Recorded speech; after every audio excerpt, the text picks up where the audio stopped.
لیکن یہ تسلی رکھیں گھر میں قرآن پاک پڑھا جا رہا ہے، کوئی شیطانی مخلوق آپ کو ایذا نہیں دے سکتی۔ اس ناگہانی آفت سے نسبہ عامہ ہونے کے لیے جتنا ہو سکے قرآن پاک پڑھو۔ میں شام تک ادھر ہی ہوں، آپ بلا خوف اپنی رسومات پوری کریں۔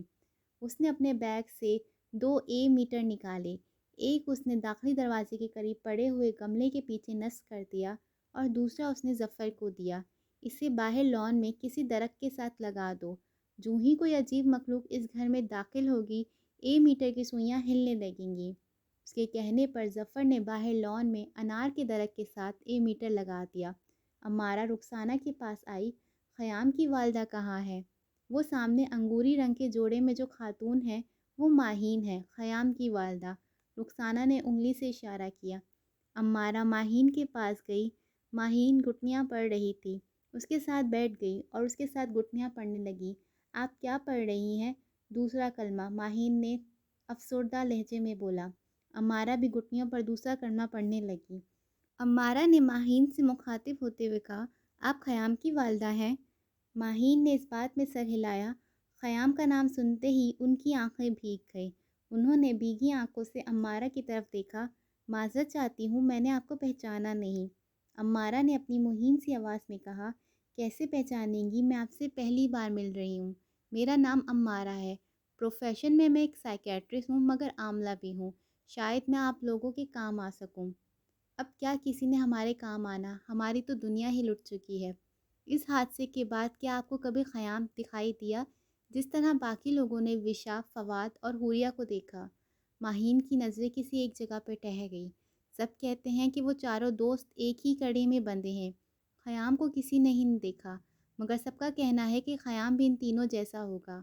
امارہ نے ماہین کے شانوں پر ہاتھ رکھا اور فضا میں نظریں گھمانے لگی۔ اگر خیام ان جیسا نہیں ہوگا تو پتہ چل جائے گا، اس کا ہمزاد اگر نیکی کے کاموں کا نمائندہ ہوا تو وہ یہاں ضرور آئے گا۔ ماہین نے بے چین ہو کر امارہ کا ہاتھ پکڑ لیا۔ میں اسے دیکھ سکوں گی؟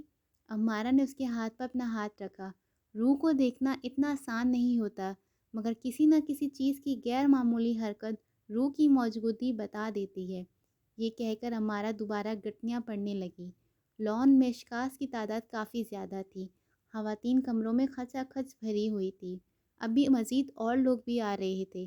ساحل اور عارفین کی ڈیوٹی میں یہ شامل تھا کہ گیٹ سے داخل ہونے والے لوگوں پر نظر رکھیں، لیکن یہ کام ان کے لیے انتہائی مشکل تھا۔ ظفر، وقار، زبیر اور توقیر کے جان پہچان والے سب ادھر ہی آ رہے تھے، جن میں سے زیادہ تر لوگوں کو ساحل اور عارفین نہیں جانتے تھے۔ بس وہ اتنا ہی خیال رکھ رہے تھے کہ اگر کوئی مشکوک شخص نظر آئے تو وہ چوکنا ہو جائیں۔ تقریباً 1 بجے کے قریب ایک بوڑھا شخص کوٹھی میں داخل ہوا۔ ساحل اور عارفین نے اسے بھی ان لوگوں کی طرح نظر انداز کیا جنہیں وہ جانتے نہیں تھے۔ وہ بوڑھا شخص دوسرے مردوں کے ساتھ دری پہ بیٹھ گیا اور گھٹنیاں پڑھنے لگا۔ جس جگہ وہ بوڑھا شخص بیٹھا تھا اس کے بالکل سامنے ساحل اور عارفین کرسیوں پر بیٹھے آپس میں کوئی بات کر رہے تھے۔ بوڑھے شخص کی نظریں ان دونوں پر ٹھہر گئیں۔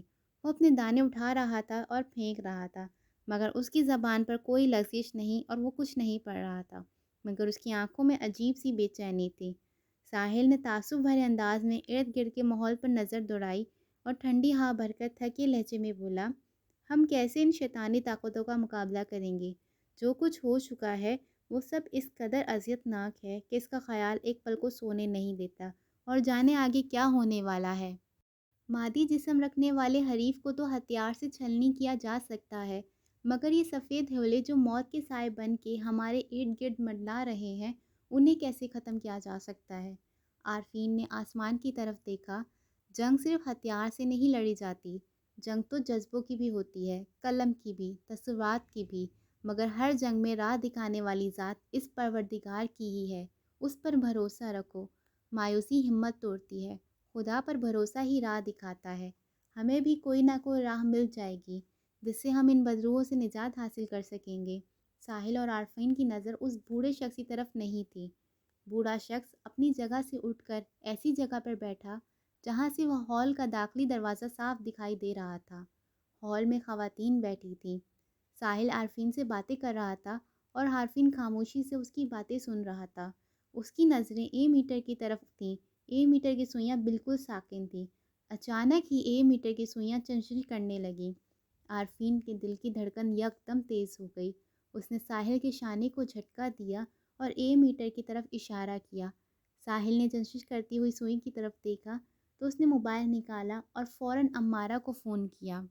امارہ نے فون سنا اور آہستہ سے بولی، ٹھیک ہے، تم ظفر اور حسنان کو بتا دو اور بہت محتاط ہو کے ارد گرد کے ماحول پر نظر رکھو۔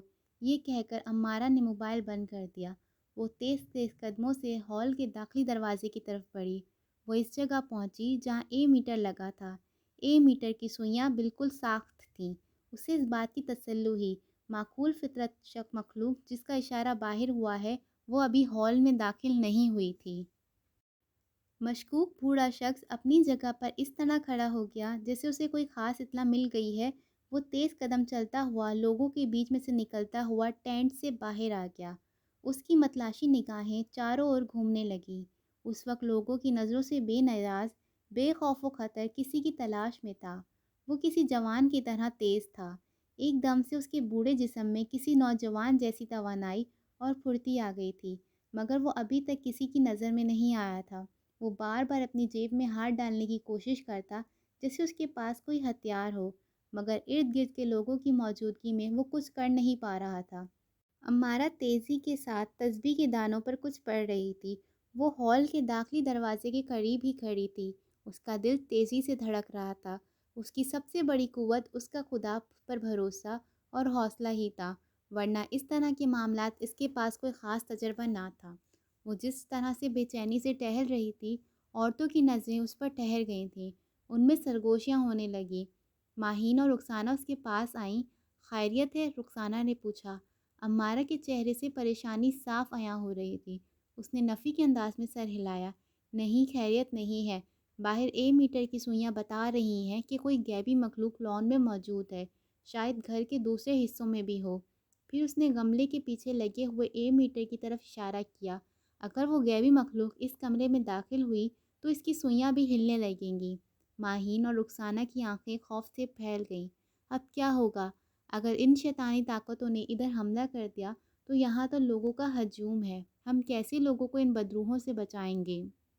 رخسانہ کے لہجے میں بھی کپکپاہٹ تھی۔ امارہ نے تسبیح پڑھتے ہوئے ایک نظر رخسانہ کی طرف دیکھا۔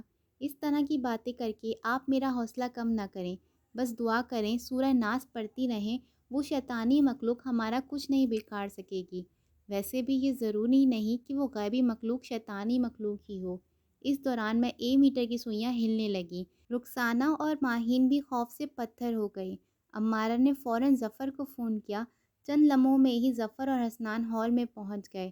توقیر اور وقار گھر کے دوسرے حصوں میں چلے گئے۔ وہ سب پورے گھر میں تقسیم ہو گئے۔ ابھی تک غیبی مخلوق کا بس اشارہ ملا تھا، کوئی عجیب حرکت سامنے نہیں آئی تھی۔ ظفر امارہ کے پاس آیا تو امارہ نے گھبراہٹ سے کہا، وہ غیبی مخلوق ہال میں داخل ہو گئی ہے، ہمت سے کام لیں، عورتوں پر نظر رکھیں، ہم دونوں ادھر ہی ہیں۔ عورتوں تک یہ بات پہنچ گئی۔ ان میں خوف و ہراس پھیل گیا۔ بوڑھا شخص تیزی سے ہال کی طرف بڑھنے لگا تو ساحل کی نظر اس پر پڑ گئی۔ ساحل تیزی سے اس کی طرف بڑھا۔ بابا جی، اندر کہاں جا رہے ہیں؟ اندر میری بیوی ہے، اسے بلانا تھا۔ آپ اپنی بیوی کا نام بتائیں، میں بلا لاتا ہوں۔ یہ کہتے ہوئے ساحل نے اسے قریب سے دیکھا تو اسے بوڑھے کا چہرہ مصنوعی سا لگا۔ اس نے بہت ہوشیاری سے اس کے چہرے پر چٹکی بھر دی۔ بوڑھے نے ساحل کا ہاتھ پیچھے کیا تو اس کے چہرے کا ماس ساحل کے ہاتھ میں آ گیا۔ زرگام بے نقاب ہو گیا۔ زرگام برقی سرعت سے وہاں سے بھاگا۔ ساحل اس کے پیچھے بھاگنے لگا۔ زرگام لوگوں کو دھکیلتا ہوا گرتا ہوا آگے بڑھ رہا تھا۔ ساحل بھی لوگوں کو دھکیلتا ہوا اس کا تعاقب کر رہا تھا۔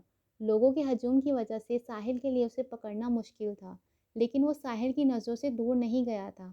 ساحل مسلسل اس کے پیچھے بھاگ رہا تھا۔ پھر اچانک ہی وہ شخص اس کی نظروں سے اوجھل ہو گیا۔ او شٹ! وہ کچھ دیر تک اسے ڈھونڈتا رہا، پھر اسے ہال کا خیال آیا کہ خواتین کسی مشکل میں نہ ہو۔ وہ تیزی سے واپس ہال کی طرف بڑھا۔ اندر ہال میں سکوت چھایا ہوا تھا۔ ساری خواتین کو جیسے سانپ سونگھ گیا تھا۔ ظفر، وقار احمد اور عارفین بھی اندر ہال میں ہی تھے۔ باقی ساتھی باہر لان میں تھے۔ امارہ ہونٹوں کے ساتھ کچھ پڑھتے ہوئے ہال میں گشت کر رہی تھی۔ پھر وہ ہال کے وسط میں کھڑی ہو گئی اور اوپر کی طرف دیکھتے ہوئے چلائی، کون ہو تم؟ ہمارے سامنے آؤ۔ امارہ نے یہ بات 3 بار دہرائی مگر اسے کوئی جواب نہ ملا۔ اس نے لمبا سانس کھینچا اور ایک بار پھر بلند آواز میں بولی، میں جانتی ہوں کہ تم یہاں ہال میں موجود ہو، اگر سامنے نہیں آنا چاہتے تو ہمیں اپنی موجودگی کا ثبوت دو۔ ہال کی چھت پر لگا ہوا کرسٹل کا فانوس بری طرح جھولنے لگا۔ جو خواتین اس فانوس کے نیچے تھی وہ تیزی سے وہاں سے پیچھے ہٹ گئیں۔ فانوس زوردار دھماکے کے ساتھ زمین پر آ گرا۔ اس پر لگی کرسٹل کی گولیاں دور دور تک بکھر گئیں۔ عورتیں چیختی چلاتی ہال سے باہر بھاگنے لگیں۔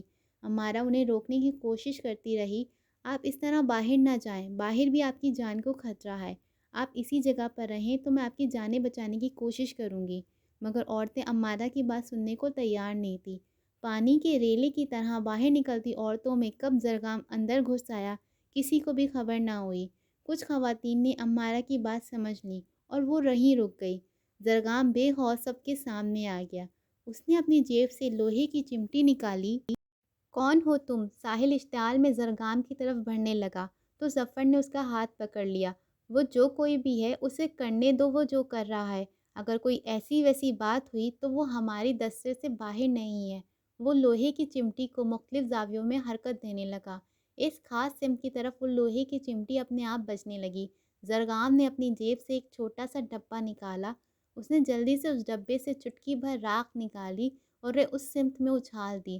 چمٹی بجنا بند ہو گئی اور اس کا رخ خود بخود دوسری جانب ہو گیا اور وہ پھر سے بجنے لگی۔ زرگام نے ایک لمحے کی تاخیر کیے بغیر اس سمت میں راکھ اچھال دی۔ راکھ کے ذرات میں غیر مرئی وجود ظاہر ہو گیا۔ ماہین چیخ اٹھی، خیام میرا بیٹا!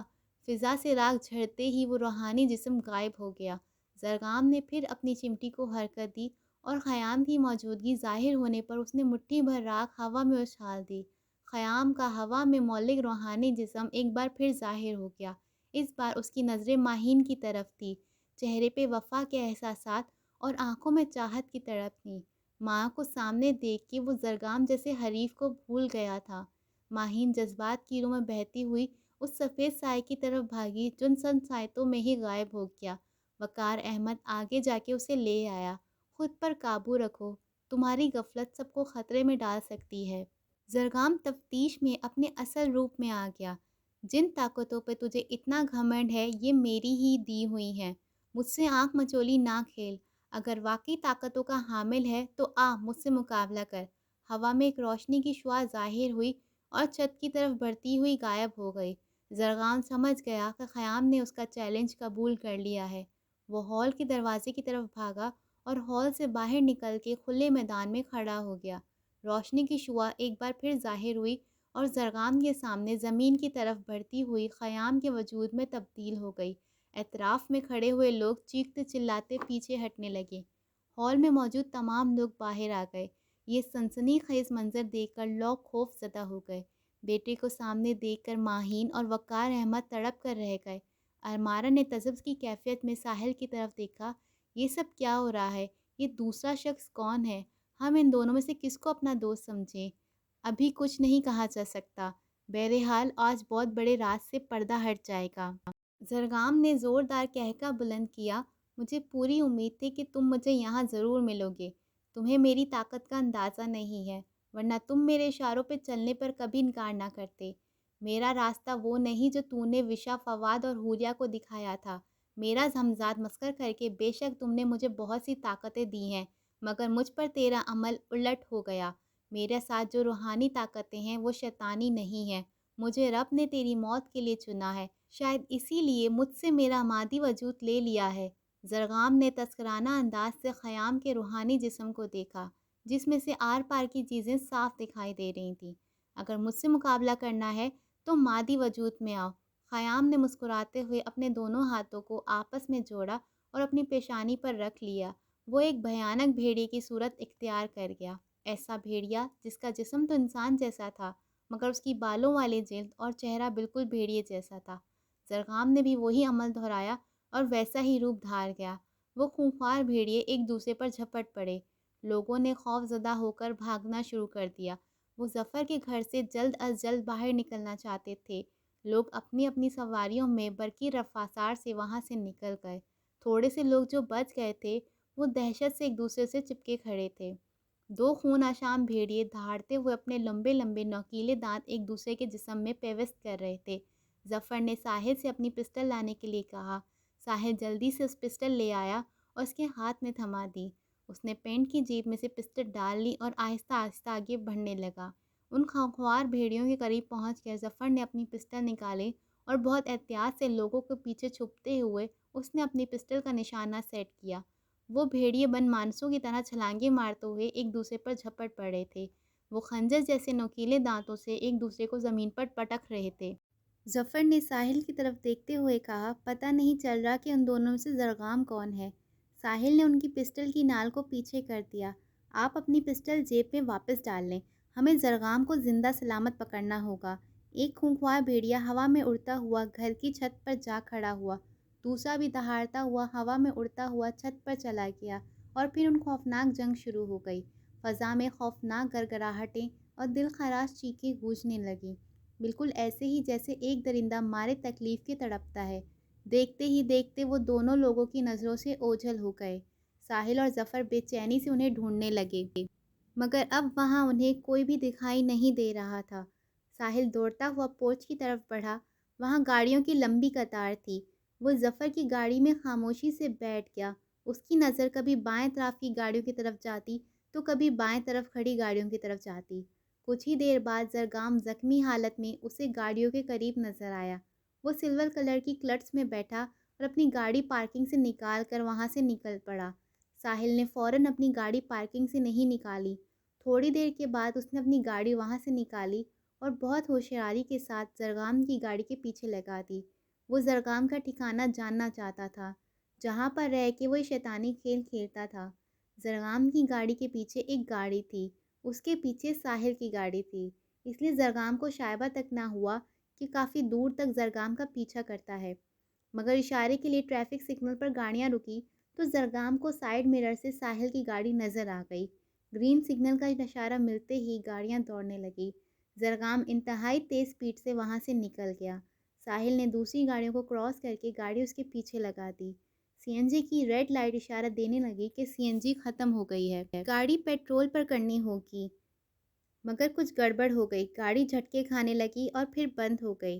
ساحل نے گاڑی دوبارہ سٹارٹ کی مگر گاڑی سٹارٹ نہ ہوئی، گاڑی تو جیسے جام ہو گئی۔ اس نے اسٹیئرنگ پر زور سے ہاتھ مارا، او میرے خدایا، یہ موقع ہاتھ سے نکل گیا۔ زرغام وہاں سے فرار ہونے میں کامیاب ہو چکا تھا۔ امارہ نے وہاں پر موجود مردوں اور خواتین کو تسلی دی، آپ سب اطمینان سے بیٹھ جائیں، خطرہ ٹل گیا ہے۔ اس نے خواتین سے التجا کی کہ وہ ہال میں بیٹھ کر قرآن پاک پڑھیں۔ یہ قرآن پاک کی ہی برکت ہے کہ ہم لوگوں کو کوئی نقصان نہیں پہنچا، ہم سب محفوظ ہیں۔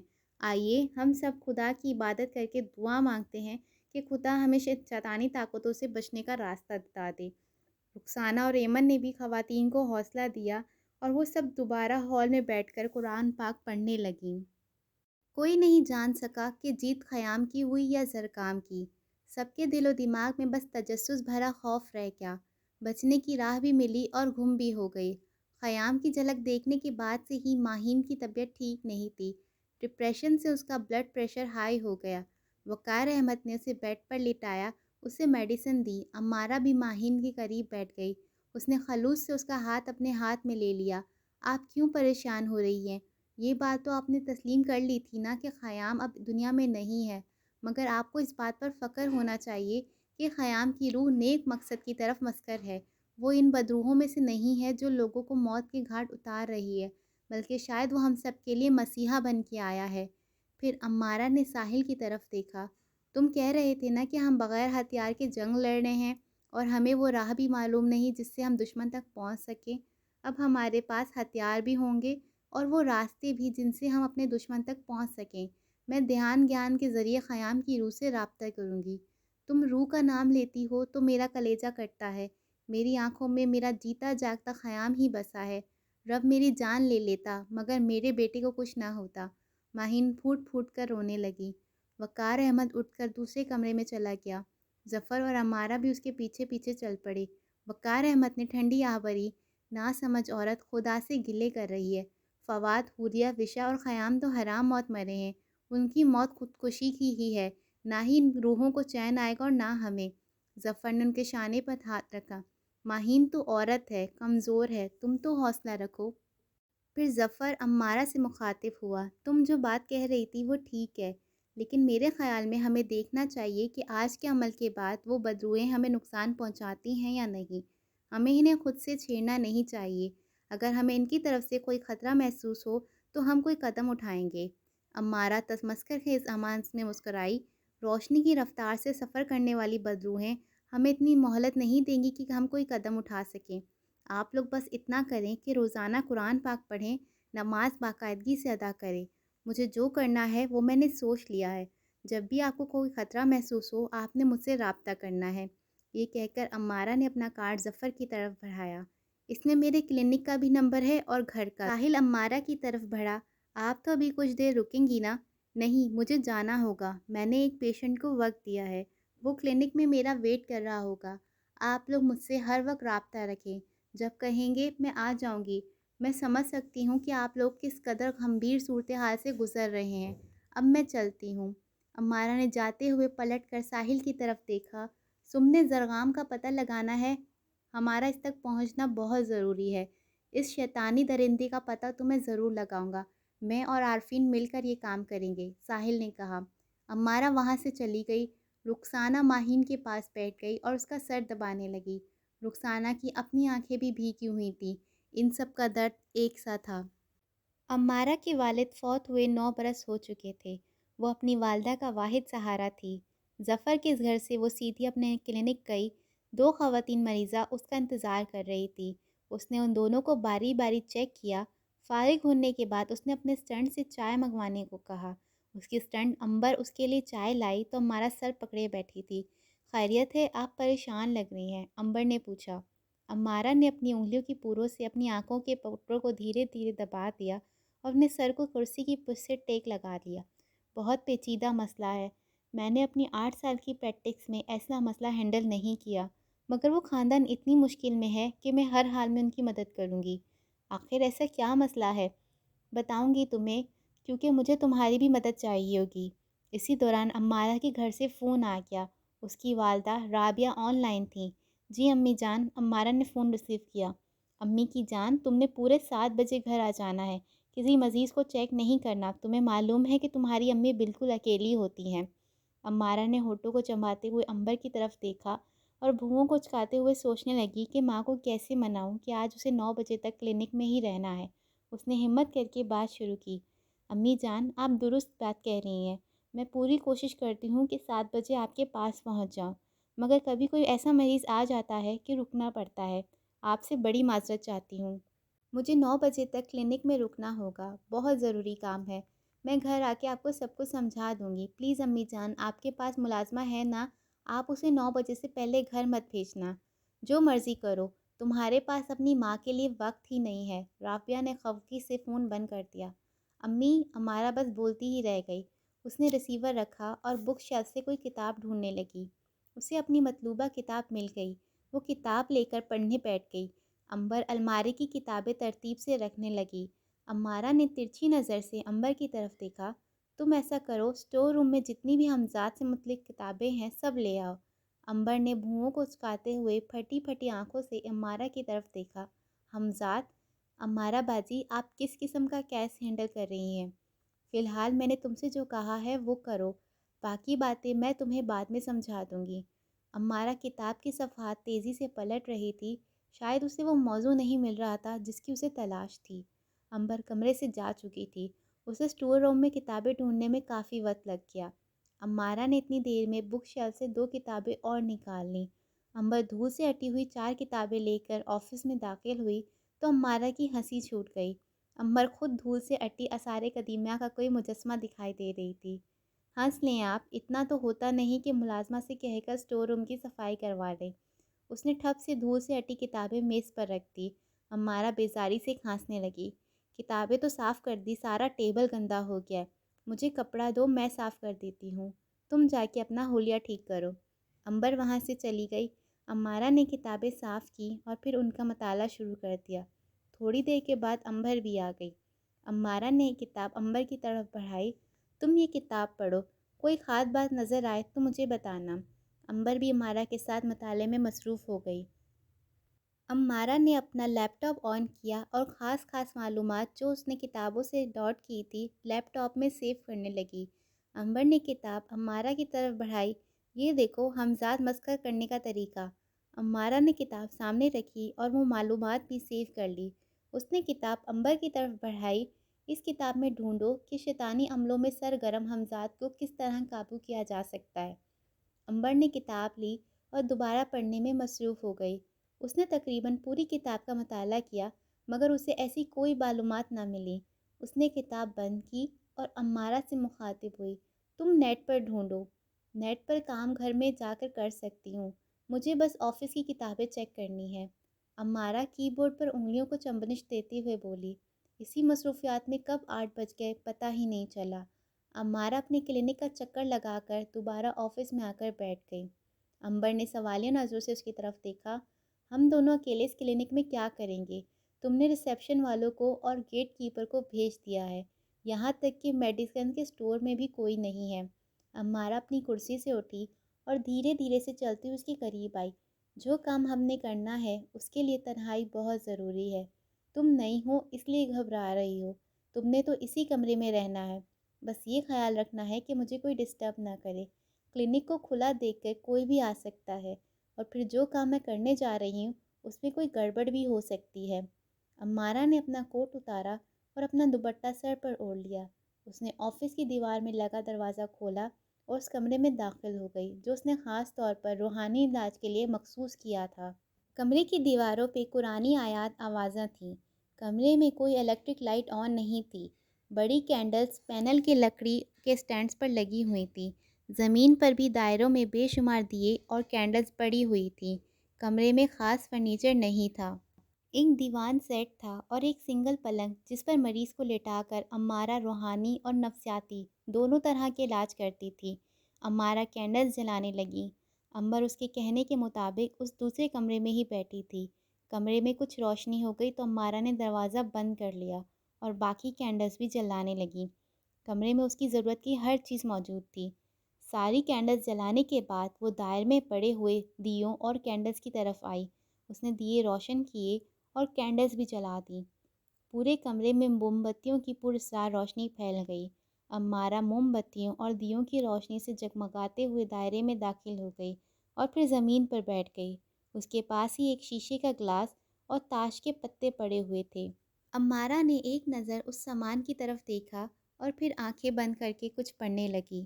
وہ کافی دیر تک اسی طرح کچھ پڑھتی رہی، پھر اس نے آنکھیں کھول دیں۔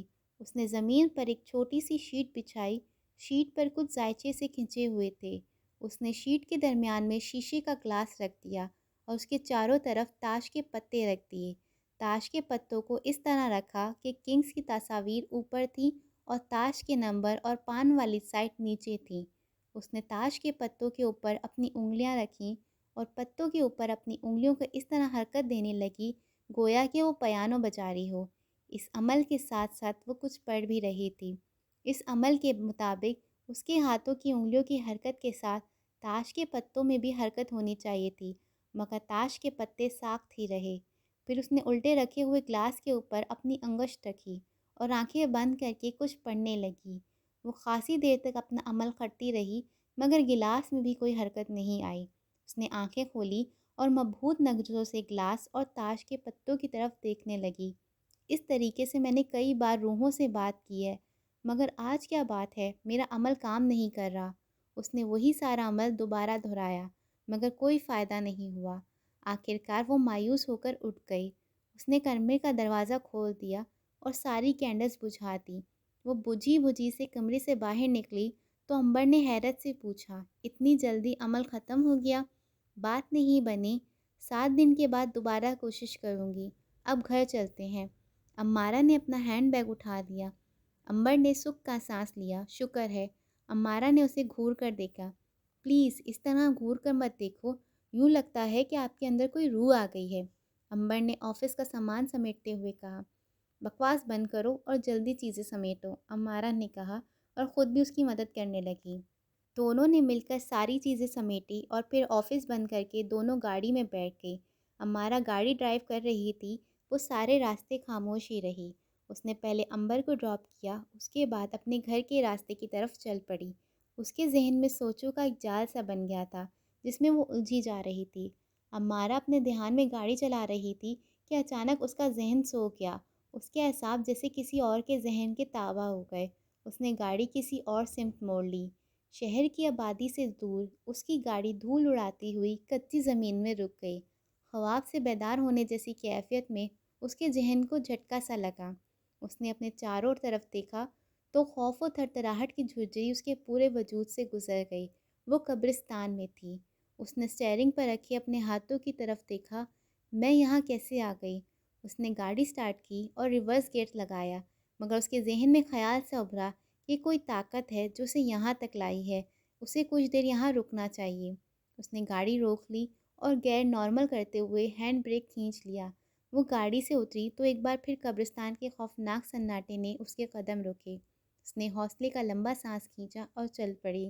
قبرستان میں خوف سے سرسراتی خاموشی، گھمبیر تاریکی اور چھوٹے چھوٹے جانوروں کی سناٹے کو چیرتی ہوئی بری بری آوازیں گونج رہی تھی۔ چاند کی 14ویں رات تھی۔ اتنی روشنی تھی کہ امارہ بآسانی چل سکتی تھی۔ اس کے ہاتھ میں ٹارچ تھی، مگر اسے ابھی اس کی ضرورت محسوس نہیں ہوئی تھی۔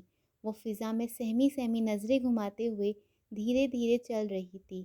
تنگ کچا راستہ تھا جس کو دونوں اطراف کفریں تھیں۔ وہ بہت احتیاط سے چل رہی تھی۔ وہ ذہنی طور پر کسی بھی پراسرار قوت کا سامنا کرنے کے لیے تیار تھی جو اسے یہاں تک لے کر آئی تھی۔ اسے کسی لڑکی کے چیخنے کی آواز آئی۔ اس کا دل دھک سے رہ گیا۔ وہ لمبے لمبے سانس لیتی ہوئی بھوکلائی سے بولی، کون ہے وہاں؟ وہ عباس قبرستان کے دائیں جانب سے آئی تھی۔ وہ دائیں جانب کی قبروں کی طرف بڑھنے لگی۔ اس جگہ چلنا بہت مشکل تھا۔ قبریں بہت قریب قریب تھی۔ اس کا پاؤں کسی قبر پر اور کبھی کسی قبر پر رکھا جاتا۔ اپنے قدموں کو سکیڑ کر احتیاط سے چلنے لگی۔ کافی دیر چلنے کے بعد اسے ایک قبر دکھائی دی جس کے اوپر چراغ جل رہا تھا۔ اس قبر کے آس پاس کافی کھلی جگہ تھی۔ وہ قبر امارہ کی توجہ کا مرکز بن گئی۔ وہ قبر کے قریب گئی۔ قبر کے اوپر تازہ پھول کی پتیاں تھیں۔ اس نے پھول کی پتیوں کو ہاتھ میں لیا۔ لگتا ہے کہ یہ قبر آج ہی بنی ہے، مگر لڑکی کے چیخنے کی آواز کہاں سے آئی تھی؟ یہ سوال اس کے ذہن میں گونج رہا تھا کہ لڑکی کی چیخ آواز ایک بار پھر اس کی سماعت سے ٹکرائی۔ اس بار وہ آواز اس کے پیروں کے پاس سے زمین سے آ رہی تھی۔ وہ لمبے لمبے سانس لیتے ہوئے اپنے قدموں کو پیچھے سکیڑنے لگی کہ اچانک اس کے قدموں کے قریب زمین کے نیچے سے درجنوں بلیاں نکلنے لگیں۔ یہ سب کچھ اس قدر تیزی سے ہو رہا تھا کہ سمجھ نہیں آ رہا تھا کہ یہ بلیاں زمین سے سوراخ کر کے نکل رہی ہیں یا زمین سے ابھر رہی ہیں۔ وہ خونخوار بلیاں اس پر جھپٹ پڑیں۔ امارہ سل کے بل زمین پر گر پڑی۔ بلیوں کے ناخن چھری کی دھار جیسے تیز تھے۔ کچھ بلیاں اس کے پیروں کو چمٹی ہوئی تھیں، کچھ اس کے بازوؤں پر، اور 2 بلیاں اس کی گردن پر جھپٹ پڑیں۔ امارہ نے اپنے بازوؤں پر چمٹی بلیوں کو جھٹکے سے دور پھینکا اور اپنے گلے میں چمٹی ہوئی بلیوں کو ہاتھ سے کھینچنے لگی۔ اس کے گلے سے خون بہنے لگا اور پاؤں بھی زخمی ہو گئے۔ امارہ ساتھ ساتھ خاص آیتیں پڑھنے لگی۔ آہستہ آہستہ وہ خونخوار بلیاں غائب ہو گئیں۔ امارہ کھانستی ہوئی اٹھ بیٹھی۔ وہ یہ دیکھ کر دنگ رہ گئی کہ اس کے جسم کے سارے زخم اس طرح بھر گئے تھے گویا زخم لگے ہی نہ ہو۔ اس نے سہمی سہمی نظروں سے اپنے ارد گرد دیکھا اور اسی جگہ یوگا کے سٹائل میں آلتی پالتی مار کے اپنے بازوؤں کو گھٹنا سیدھا کر کے اپنی بڑی انگلی اور انگیٹھے کو آپس میں جوڑ لیا اور آنکھیں بند کر لیں۔ اس سے پہلے اس پر کوئی اور حملہ ہوتا، اس نے دھیان لگانا شروع کر دیا۔ اس نے اپنی کمر اور سر کو سیدھا کیا اور لمبے لمبے سانس لینے لگی۔ اس نے اپنا سارا دھیان اپنی سانسوں کی طرف کر دیا۔ تھوڑی ہی دیر میں وہ ارد گرد کے ماحول سے بے خبر ہو گئی اور روحانی دنیا میں داخل ہو گئی۔ اس کا مادی وجود بے وقت ہو گیا اور لطیف وجود حرکت میں آ گیا۔ اس نے اپنے من کی آواز سے کسی سے بات کی، تم جو کوئی بھی ہو میرے سامنے آؤ، مجھ سے بات کرو، اس طرح چھپ چھپ کر مجھ پر وار نہ کرو، میں تم سے بات کرنا چاہتی ہوں۔ امارہ کی آنکھیں بند تھیں، مگر اس کی وجدانی آنکھیں کھل گئی تھیں۔ وہ جس جگہ بیٹھی تھی اس جگہ کو دیکھ رہی تھی۔ اس کی اس بات کے جواب میں کوئی سامنے نہیں آیا۔ اس نے ایک بار سب کچھ ایسے ہی دہرایا۔ اس کے سامنے درخت سے ایک شعاع زمین کی طرف بڑھی اور پھر وہ شعاع خیام کے روحانی وجود میں تبدیل ہو گئی۔ ایسا روشنی کا وجود جس سے اس کے پیچھے کی چیزیں بھی دکھائی دے رہی تھیں، جس سے آر پار دیکھا جا سکتا تھا۔ امارہ دھیرے سے مسکرائی۔ اچھا تو یہ تم ہو؟ خیام مذاکراً مسکراتا ہوا امارہ کی طرف دیکھ رہا تھا۔ مجھ پر اس طرح حملہ کرانے کا مقصد؟ امارہ نے سوال کیا۔ خیام ابھی بھی تمسخرانہ انداز میں امارہ کی طرف دیکھ رہا تھا۔ امارہ نے اپنا سوال پھر دہرایا۔ مجھ پر حملہ کیوں کرایا؟ خیام نے مسکراہٹ کے ساتھ جواب دیا، آپ اس چھوٹے سے واقعے کو حملہ کیوں کہہ رہی ہیں؟ میں تو صرف دیکھ رہا تھا کہ جس لڑکی نے زرگام سے مقابلہ کرنے کی ٹھانی ہے وہ کتنی حوصلہ مند ہے۔ امارہ نے اپنی سانسوں کی مشق جاری رکھی۔ میں حوصلہ مند ہونے کا دعویٰ نہیں کرتی، بس ایک ارادہ لے کر گئی ہوں اور امید کرتی ہوں کہ خدا میرا ساتھ دے گا۔ کوشش ہے اور تمہارے لیے بس اتنا ہی بتا سکتی ہوں کہ مجھے اپنی زندگی پیاری نہیں۔ نیک مقصد کے لیے جان چلی جائے تو چلی جائے۔ تم بتاؤ کہ زرگام کے خلاف اس جنگ میں ہمارا ساتھ دو گے؟ خیام کچھ دیر بعد بولا، میں تو اس میدان جنگ میں اس وقت سے ہوں جب آپ نہیں آئی تھیں۔ میں زرگام کے خلاف کیسے لڑتا ہوں کیسے نہیں یہ کسی کو معلوم نہیں ہوگا۔ یہ نیک ہمزاد کی شیطان ہمزاد سے جنگ ہے۔ آپ سے میں صرف یہ کہہ سکتا ہوں کہ مجھے آپ اور آپ کی ٹیم کی ہر لمحے کی خبر ہے۔ جس وقت آپ کو میری ضرورت ہوگی میں خود آ جاؤں گا۔ آپ مجھے بلانے کی کوشش مت کرنا۔ کیوں؟ امارہ نے پوچھا۔ روحانی دنیا بہت پیچیدہ ہے، راز و گیان کی باتیں آپ نہیں سمجھ سکتی۔ آپ اب گھر جائیں۔ یہ کہہ کر خیام غائب ہو گیا۔ امارہ نے بھی آنکھیں کھول لی۔ وہ جلد از جلد قبرستان سے نکل گئی اور گھر کی طرف روانہ ہو گئی۔ 6 ماہ گزر گئے۔ سب دوست معمولات زندگی میں مصروف رہے۔ اس دوران کوئی غیر معمولی واقعہ نہیں ہوا۔ امارہ نے بھی ان دوستوں کے ہاں کئی چکر لگایا مگر کسی غیبی مخلوق کی اور روحانی نظام کی موجودگی کے کوئی اثرات نہیں ملے۔ ان سب کو ایک اطمینان سا ہو گیا کہ شاید وشاکھ فواد حوریہ کی روحیں آخری رسومات کے بعد کسی خاص مقام پر چلی گئی ہیں۔ ان کے دل و دماغ پہ محیط ذرا بھی ختم نہیں ہوا تھا، لیکن انہوں نے خود قریبی کے احساس میں اپنا دھیان روزمرہ کے کاموں میں لگا لیا تھا۔ امارہ انہیں یہی سمجھاتی تھی کہ وہ کبھی بھی لاپرواہ نہ ہو۔ وہ 3 ہمزاد کسی بھی وقت دوبارہ ان کی زندگی میں آ سکتے ہیں، مگر وہ جیسے ڈر کے احساس سے نکل کر دوبارہ اس میں مبتلا ہونا نہیں چاہتے تھے۔ اتنے عرصے میں انہوں نے زرگام کا پتہ لگانے کی کوشش بھی نہیں کی۔ خیام کے منع کرنے کی وجہ سے امارہ نے بھی اسے بلانے کی کوشش نہیں کی۔ وہ بھی اپنے کلینک میں مصروف ہو گئی۔ امارہ اپنے کلینک میں مصروف تھی۔ کوئی خاتون تھی جو اپنے کسی نفسیاتی مسئلے میں آئی تھیں۔ امارہ اس خاتون کی گفتگو بہت توجہ سے سن رہی تھی کہ اس کی دوست کا فون آیا۔ امارہ نے فون سنا۔ میں ابھی مصروف ہوں، کچھ دیر کے بعد خود فون کر لوں گی۔ پلیز فون بند نہ کرنا، میں تمہارا زیادہ ٹائم نہیں لوں گی۔ صرف تمہیں یہ بتانا ہے کہ رومان ہوٹل میں مسوری کی نمائش ہے۔ سنا ہے کہ بہت اچھی پینٹنگز لگانی ہیں انہوں نے نمائش میں۔ شام 4 بجے کا وقت ہے، بس تم نے میرے ساتھ چلنا ہے۔ امارہ نے دوست سے معذرت کے ساتھ کہا، آج رات تک تو میرے پاس وقت نہیں ہے، تم کسی اور کو لے جاؤ۔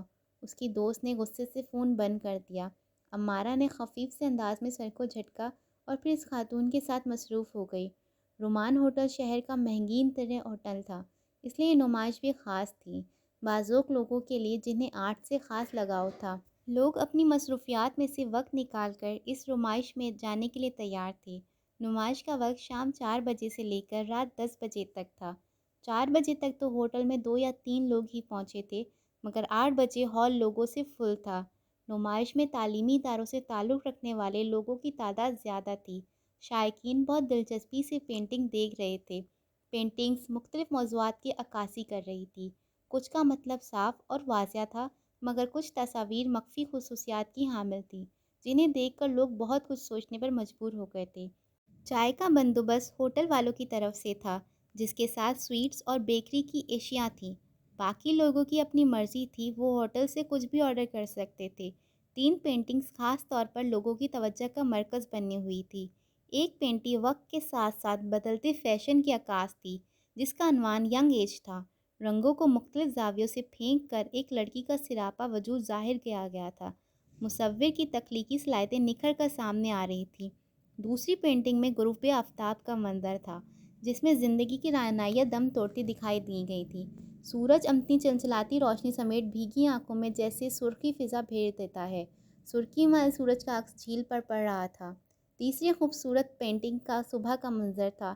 اس کلچرل پینٹنگ میں گاؤں کا ماحول دکھایا گیا تھا۔ اس نمائش میں اخباروں کے صحافی بھی موجود تھے جو ان پینٹنگز کی تصاویر لے رہے تھے۔ امارہ کی دوست نوشی بھی اس نمائش میں موجود تھی۔ 5 منزلہ عمارت کا یہ ہوٹل روشنیوں سے جگمگا رہا تھا۔ سب سے اوپر کی منزل بالکل خالی تھی۔ وہاں باتھ روم اور اسٹور روم کے علاوہ کوئی کمرہ نہیں تھا۔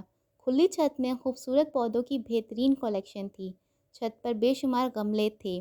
ہوٹل کے نچلے حصوں میں لوگوں کی چہل پہل اور رونق تھی، جبکہ اس حصے میں سناٹیں تھیں۔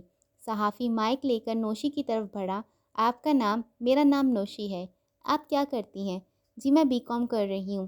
بہت خوب، ہم ایکسپریس نیوز کے لیے ریکارڈنگ کر رہے ہیں۔ آپ کا اس نمائش کے بارے میں کیا خیال ہے؟ نوشی نے مسکراتے ہوئے کہا، آج کی نمائش بہت زبردست ہے۔ مجھے ساری پینٹنگز ہی بہت اچھی لگی ہیں، لیکن حامد صاحب اور وجاہت صاحب کی پینٹنگز منفرد ہیں۔ خوبصورتی کے ساتھ ساتھ ان میں ایک پیغام بھی ہے۔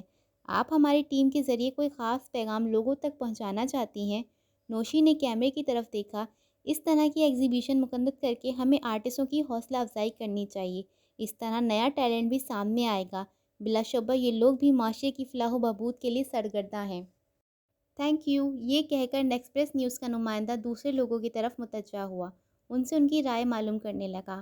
نوشی کے موبائل کی رنگ بجی۔ نوشی نے موبائل دیکھا تو امارہ کا نام تھا۔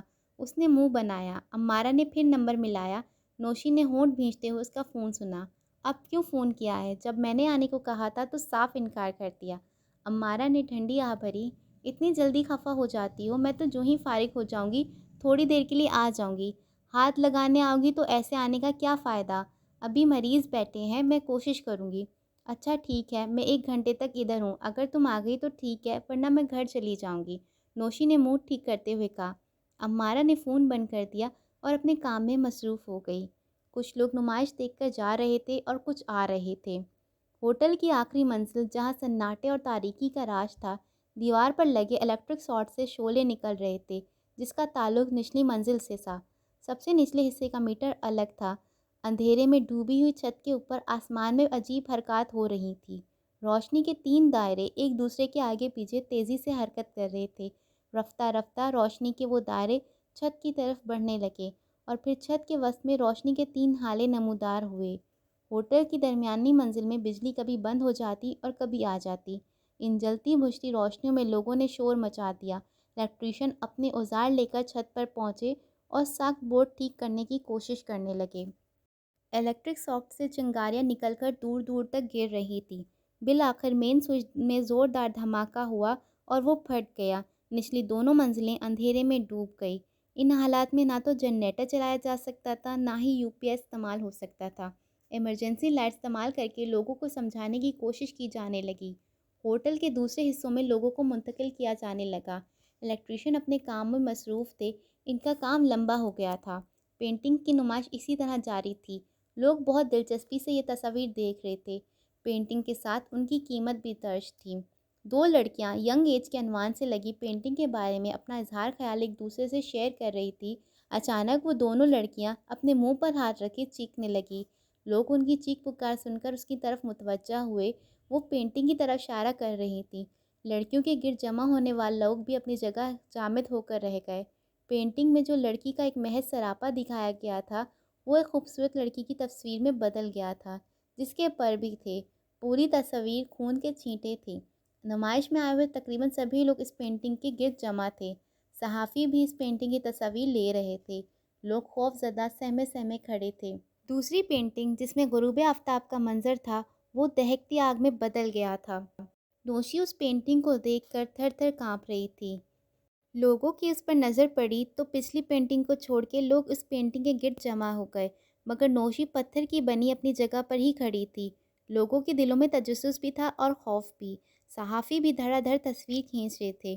ابھی لوگ اپنے دلوں کو سنبھال نہیں پائے تھے کہ ہال میں دل کو مدہوش کرنے والی خوبصورت نسوانی آواز گونجنے لگی۔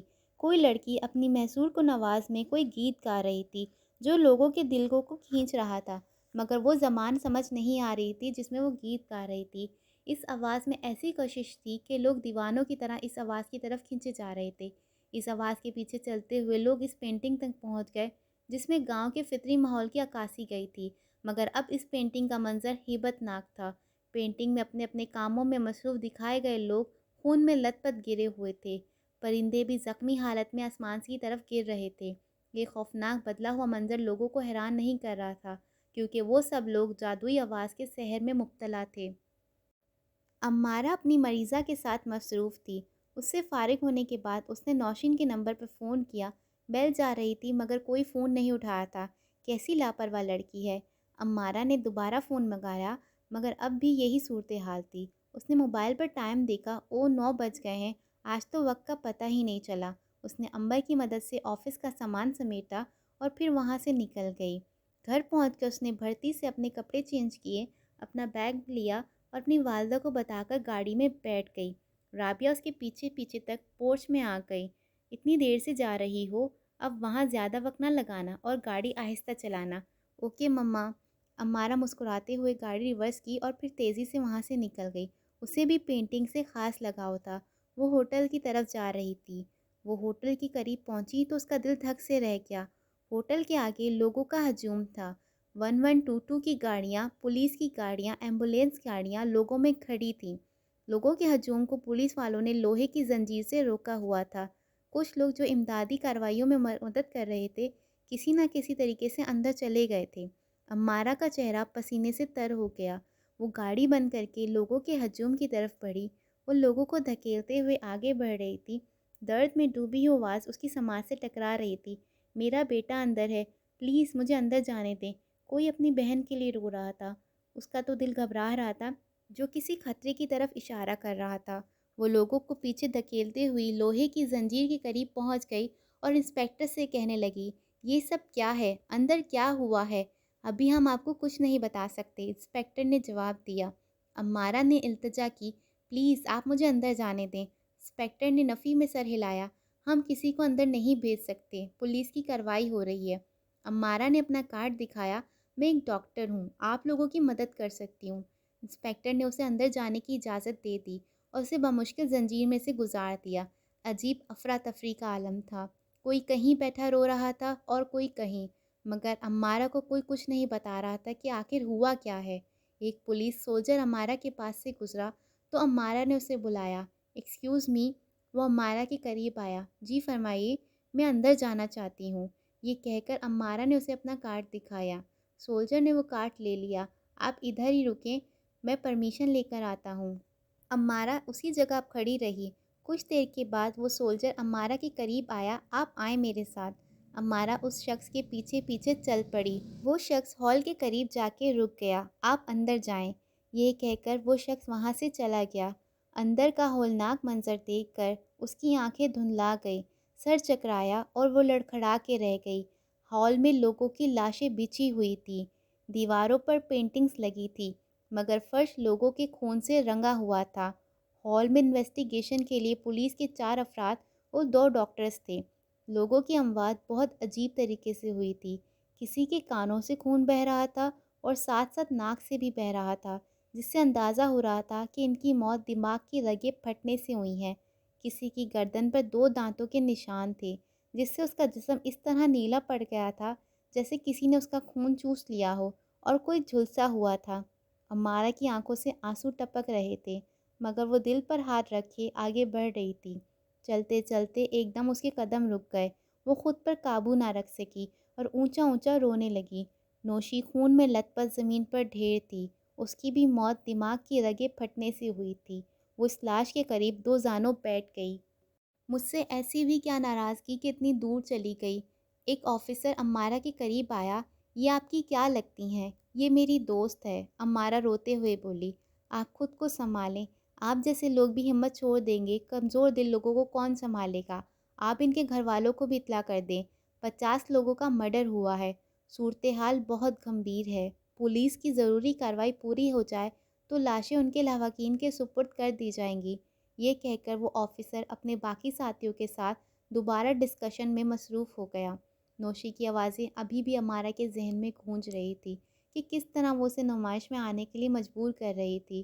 وہ کچھ دیر نوشی کی لاش کے پاس بیٹھی رہی، پھر اٹھ کر باقی لاشوں کی طرف دیکھنے لگی۔ اسے صرف اپنی دوست کی موت کا غم نہیں تھا، مرنے والے تمام لوگوں کے لیے اس کا دل چور چور تھا۔ جسم اس طرح نڈھال تھا جیسے وہ اپنے قدموں کو گھسیٹتے ہوئے چل رہی تھی۔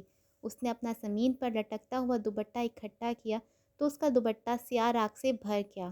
اس نے اپنے دونوں دوپٹے کو چھوا تو اس کے ہاتھ بھی سیاہ ہو گئے۔ اس نے سرہمی نگاہوں سے چاروں اور دیکھا اور حال کی کتنی ہی چیزیں سیاہ دھوئیں سے کالی ہو گئی تھیں۔ اس نے گروہ کی شکل میں کھڑے ہوئے آفیسر سے بلا تعمل پوچھا، ادھر آگ لگی تھی؟ آفیسر نے فوری جواب دیا، نہیں۔ پھر وہ امارہ کے قریب آیا۔ اس طرح معلوم ہو رہا ہے جیسے سیاہ دھواں کھڑکیوں اور درازوں سے اندر داخل ہوا ہے، جبکہ نہ تو باہر آگ لگی ہے اور نہ ہی اس ہوٹل کے آس پاس نہ ہی الیکٹرک تار جلی ہے۔ کوئی ایک شخص بھی نہیں بچا جس سے پوچھا جائے کہ آخر ہوا کیا تھا۔ اس کیس میں بہت سی ایسی چیزیں ہیں جس سے عقل دنگ رہ جاتی ہیں۔ ابھی کچھ دیر پہلے آرٹسٹ آئے تھے جن کی پینٹنگ کی نمائش تھی۔ ان میں سے ایک دو اشخاص نے تو سب کو حیران کر دیا۔ ان کا کہنا تھا کہ 3 پینٹنگز کے منظر چینج ہو گئے ہیں۔ یہ کام اس قدر صفائی سے کوئی انسان نہیں کر سکتا۔ آپ ایک عاملہ بھی ہیں، آپ ہماری مدد کریں۔ وہ آفیسر امارہ کو ان پینٹنگز کے پاس لے گیا۔ امارہ نے وہ تینوں پینٹنگز دیکھی تو اس کی آنکھیں پھٹی کی پھٹی رہ گئی۔ تینوں پینٹنگز میں ایک خوفناک پیغام تھا، پروں والی لڑکی، آگ سے اٹھتا سیاہ دھواں اور موت کی نیند سلا دینے والے خوبصورت آواز۔ امارہ کھوئے کھوئے انداز میں بولی، مارنے والوں نے ان پینٹنگز کے ذریعے پہلے ہی موت کا اعلان کر دیا تھا۔ آفیسر بوکھلا سا گیا، کیا آپ ہمیں بتا سکتی ہیں یہ قتل کیسے ہوئے؟ میں فی الحال کچھ نہیں بتا سکتی، سوائے اس کے کہ یہ سب کالے جادو سے کیا گیا ہے۔ یہ کہہ کر وہ تیز کے قدموں سے داخلی دروازے کی طرف بڑھنے لگی۔ گروپ میں کھڑا ہوا ایک آفیسر تصدیق آمیز انداز میں مسکرایا، ہم یہاں قاتل ڈھونڈ رہے ہیں کہ اسے ہتھکڑی پہنائی جائے اور آپ کالے جادو کی بات کر رہی ہیں؟ امارہ نے باہر کی طرف جاتے ہوئے قدم روک لیے اور پلٹ کر آفیسر کی طرف دیکھا اور معائنہ خیز انداز میں بولی، قتل کرنے والا کوئی انسان نہیں جسے آپ ہتھکڑی پہنا دیں، وہ ایک ہمزاد ہے۔ امارہ خوف سے تھرتھراتا ہوا اس فکرے کا تیر ہوا میں چھوڑ کر وہاں سے چلی گئی۔ اس ساری صورتحال میں ٹی وی چینلز کی ریکارڈنگ ہو رہی تھی، کیمرہ آن تھا۔ میڈیا کے ذریعے یہ خبر لوگوں میں پھیل گئی۔ لوگ خوف زدہ ہو کے من گھڑت کہانیاں گھڑنے لگے۔ حمزاد موت کا سایہ بن کر ہر ایک کے حواس پر سوار ہو گیا۔ ظفر، توقیر اور اس کے دوسرے دوستوں نے بھی یہ ریکارڈنگ دیکھی۔ ان کی تو جیسے پیروں تلے زمین نکل گئی۔ ظفر نے امارہ سے رابطہ کیا۔ امارہ نے موبائل اٹھایا اور تھکے تھکے لہجے میں بولی، وہی ہوا جس کا مجھے ڈر تھا۔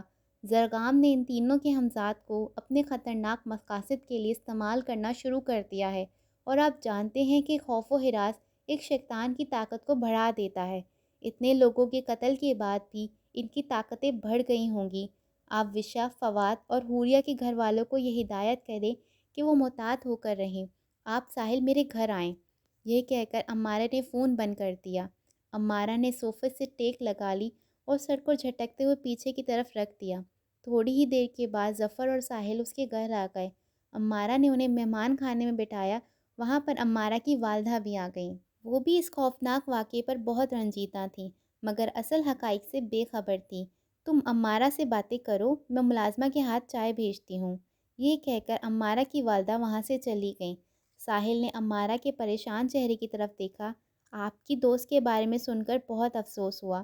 امارہ کانپتی آواز میں بولی، وہ 50 لاشیں ابھی بھی میری آنکھوں کے سامنے آ رہی ہیں، ان کے لاحقین کے بین ابھی بھی میری سماعتوں میں گونج رہے ہیں۔ میں نے آپ دونوں کو اس لیے بلایا ہے کہ کسی بھی طریقے سے ہمیں زرگام تک پہنچنا ہے۔ ہمارا حمزاد سے مقابلہ مشکل ہے، مگر مادی وجود رکھنے والے ایک انسان کو تو ہم قابو کر سکتے ہیں۔ اگر ہم نے اس شخص کو ختم کر دیا تو یہ قتل و غارت بھی ختم ہو جائے گی۔ ساحل کی پیشانی پر شکنیں ابھر آئیں، اس خبیث کو میں زندہ نہیں چھوڑوں گا۔ ظفر نے فوراً ساحل کو ٹوکا، یہ معاملے جوش سے نہیں ہوش سے ہینڈل کیے جاتے ہیں۔ ساحل ایک بار پھر تپ کر بولا، ہم ہاتھ پر ہاتھ دھرے بیٹھے ہیں اور خون آشم درندہ سرے عام پھر رہا ہے۔ ایک دفعہ ہی موقع ملا تھا زرگام کے ٹھکانے تک پہنچنے کا، نہ جانے کیسے وہ چند منٹوں میں نظروں سے اوجھل ہو گیا۔ کتنی عجیب بات ہے کہ ہم جانتے ہیں کہ ان 50 لوگوں کا قتل وشا، فواد اور حوریہ نے کیا ہے، مگر کچھ نہیں کر سکتے۔ امارہ نے پریشان کن لہجے میں کہا، ساحل یہ بھی یاد رکھو کہ وہ تینوں مر چکے ہیں اور مرے ہوئے لوگوں پر پولیس کیس نہیں کرتی۔ مجھے آپ لوگوں سے بس یہی کہنا ہے کہ کچھ بھی تدبیر سوچیں، مگر ہمیں زرغام تک پہنچنا ہے۔ اتنے بڑے واقعے کے بعد کوئی کچھ نہیں کہہ سکتا، ان کا اگلا نشانہ کون ہوگا؟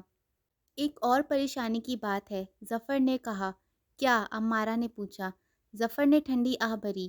وینا کے والدین نے وینا اور عارفین کی شادی کی تاریخ رکھ دی ہے، اسی مہینے کی 15 تاریخ۔